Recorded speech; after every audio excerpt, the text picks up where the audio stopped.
Oh, yay, now that's working. Excellent. Hey, guys, thanks so much for that introduction. That was very humbling. And thanks to all of you guys for dragging yourselves out of bed so early on a Friday morning. I know I struggled with the alarm clock this morning, so great to see so many of you guys here to listen to some fantastic speakers, hopefully of which I will try and be one for you. So, as has already been said, my name's Laura, and I'm the current New South Wales State Director for Oaktree. And Oaktree is Australia's largest entirely youth-run organisation. So what that means is that everyone in the organisation is under the age of 26, and we're all volunteers. And what we're all about is working to spread the movement to end extreme poverty. We're a group of people who are really passionate about that cause, and we believe that extreme poverty is an issue or a campaign that can be completely eradicated within our lifetime.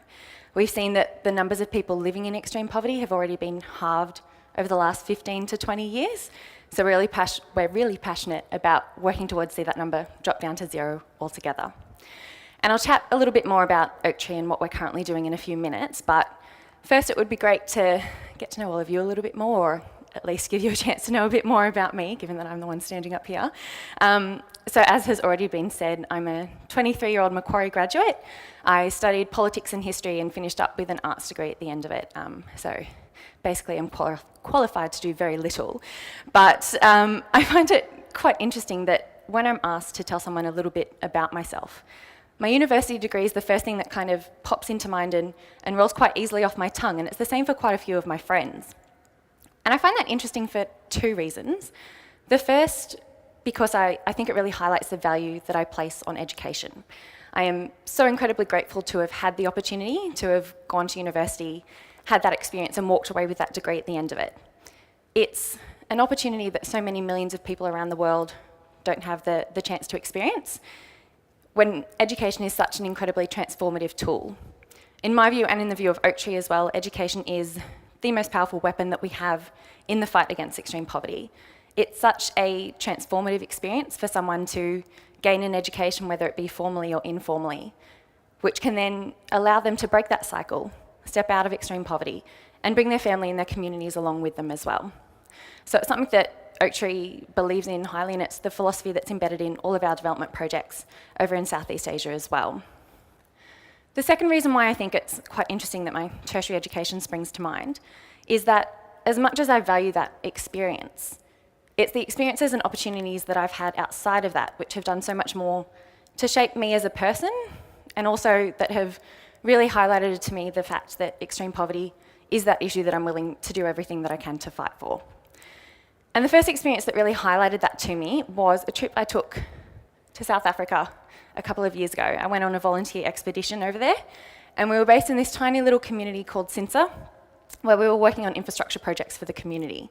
And the most vivid memory I have are these beautiful kids that would come down every day and spend all day every day, ironically, helping us help them build infrastructure for their communities. And what struck me most was not how desperate the poverty was that they were living in.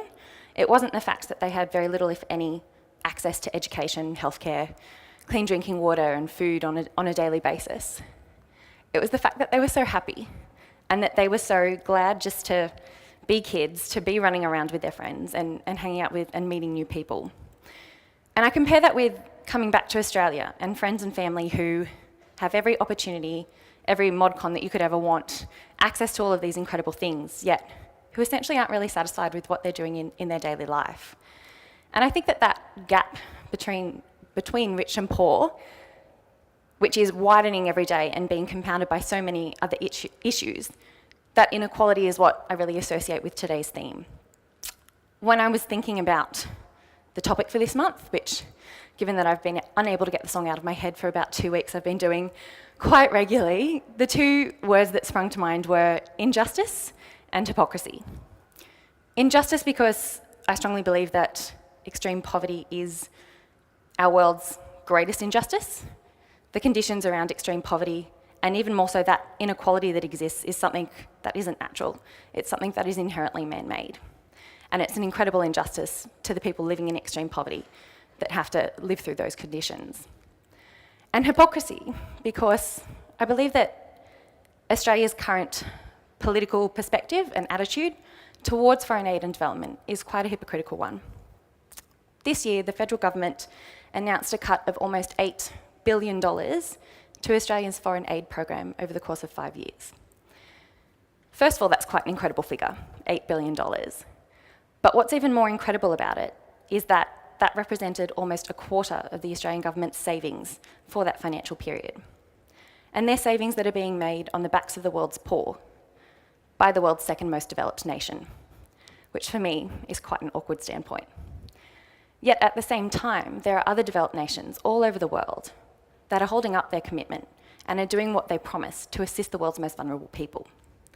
The UK, which is currently in a more dire economic situation than Australia is already contributing 0.7% of their GDP to foreign aid projects overseas.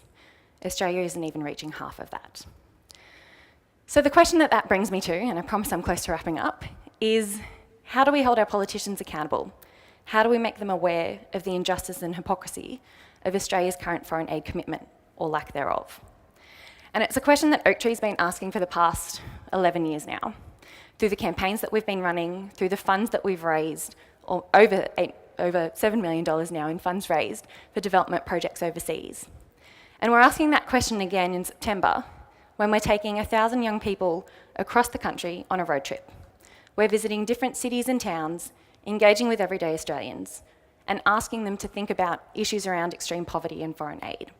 We're asking them to have those conversations, and then we're bringing those opinions with us down to Canberra, where we're actually meeting with politicians one-on-one and presenting our opinions, saying we're young people, we care deeply about this issue, and we want you to do more about it.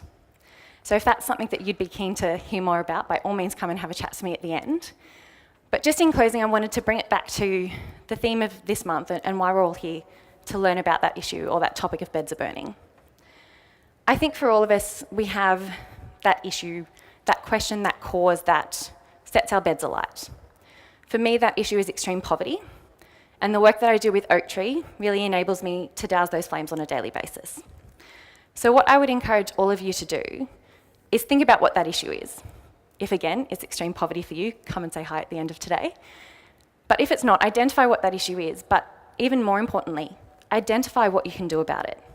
Because once you know what that fire blanket is, what that thing that you can do to extinguish those flames, if you're actively doing it, then you'll have a much sounder night's sleep. Thank you.